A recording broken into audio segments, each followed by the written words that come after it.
Okay, our next presenter is Kate Kaminski. So Kate grew up in York, Pennsylvania, and moved to Portland from Austin, Texas in the early 80s. So, but she considers herself a Mainer since she lived in Maine longer than anywhere else. So, biscuits, she admits to having been prone to making impulsive decisions about her life, sometimes based on fleeting passions. Anybody? Okay. Since she was a kid, she was always a writer and storyteller. In high school, Kate was a drama nerd, got married young, and chose to go to film school 17 years later, which is also coincidentally when the marriage ended.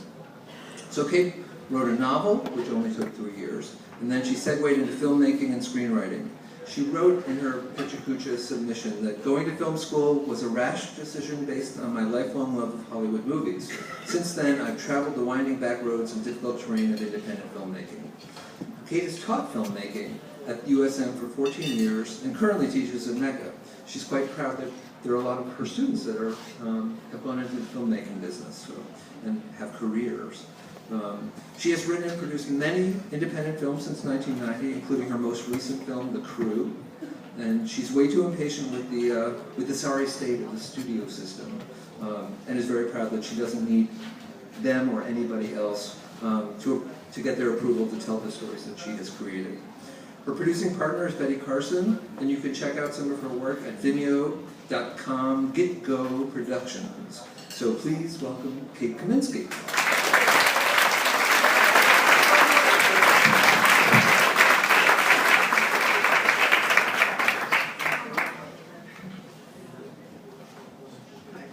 No, I can't possibly press the bell. I have to go with this. Action. As a woman director, I'm a rare bird, rara avis, but frequently putting women front and center in the stories that I tell on film places me on the endangered species list. Films by women about women are seldom greenlighted in the big world, much less see the inside of a movie theater. A Pagan Place was my thesis film about an enigmatic traveler and the lonely man tortured by her indifference. This was my first experience creating a complicated anti-heroic female protagonist and set the pattern for women characters in much of my later work.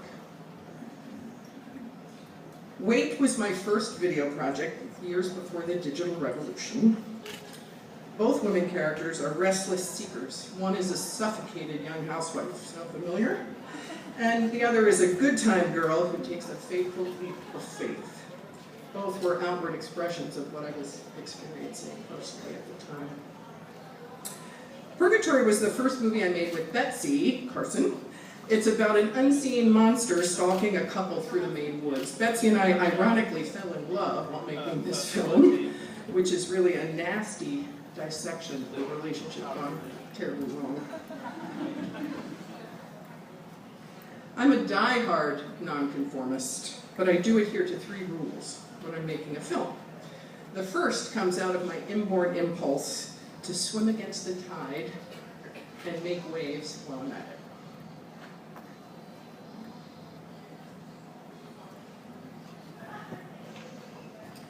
it. In 1999, we decided to make a romantic comedy feature. The film includes the obligatory love triangle, also lesbians, gay men, and a woman looking for a sperm donor. Despite our non-traditional approach to the genre, it actually successfully played in festivals in New York, Dallas, Texas, and 2 places in Australia. Though not all my projects feature a female protagonist, whenever I make that choice, I'm taking a risk. There's a persistent notion that men won't go to see movies with female lead characters because they can't identify with her. But I think this sadly underestimates men and certainly undervalues women's stories. Behold the traits of a complex female protagonist. You might notice these are pretty much the same qualities inherent in a complex male protagonist. In case you can't see the bottom of it, it says humor.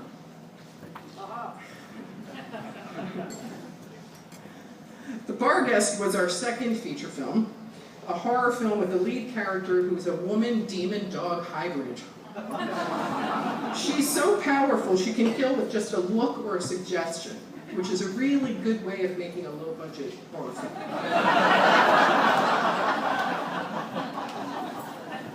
My second rule of filmmaking is that I never follow the rules.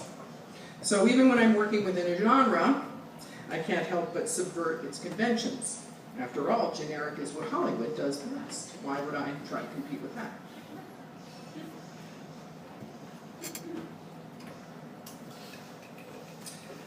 Making low-budget films does require a certain level of insanity, like deciding to shoot some of the scenes from this film in an unrenovated mill in July, where temperatures rose to over 100 degrees, and bats were using our set as a hunting ground.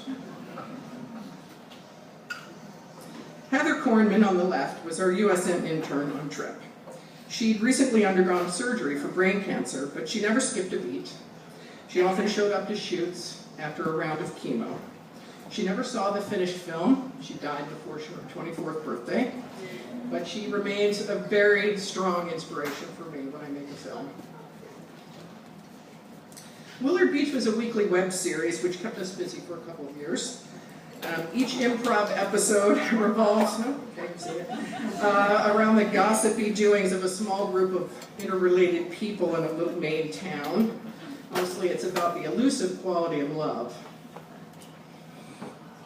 2020 is an 18-minute genre mashup, horror, science fiction, and drama. I had never worked with a child actor before, so I don't really want to take credit for Veronica Drushniak's performance, which was fierce and heartfelt. She loved that prop, really did. Mom is Dead and I'm Broke is a short film about a woman who can't afford a proper burial for her mother, so she enlists her two best friends to help her find a solution to her problem. Comedy ensues.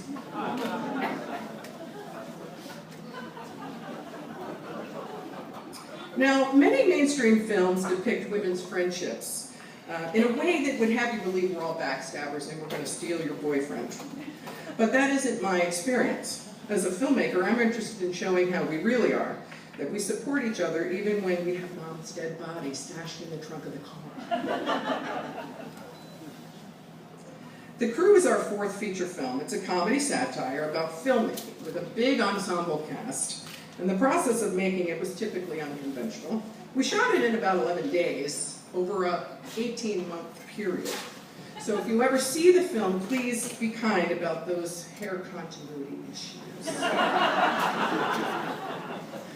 Nightville is a short film that features an all-LGBTQ cast.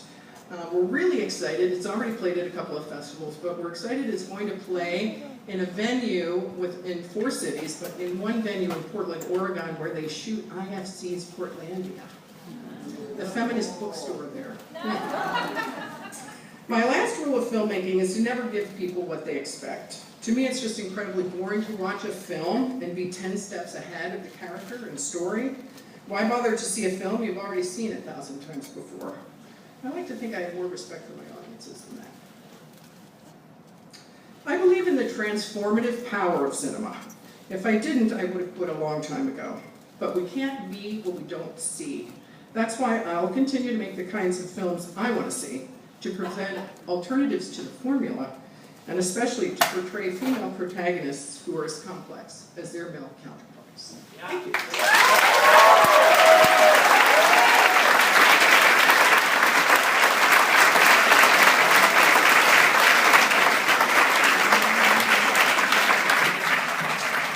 Presentation. So it's just stunning to me how ignorant I am of the creative what goes on in Portland. It just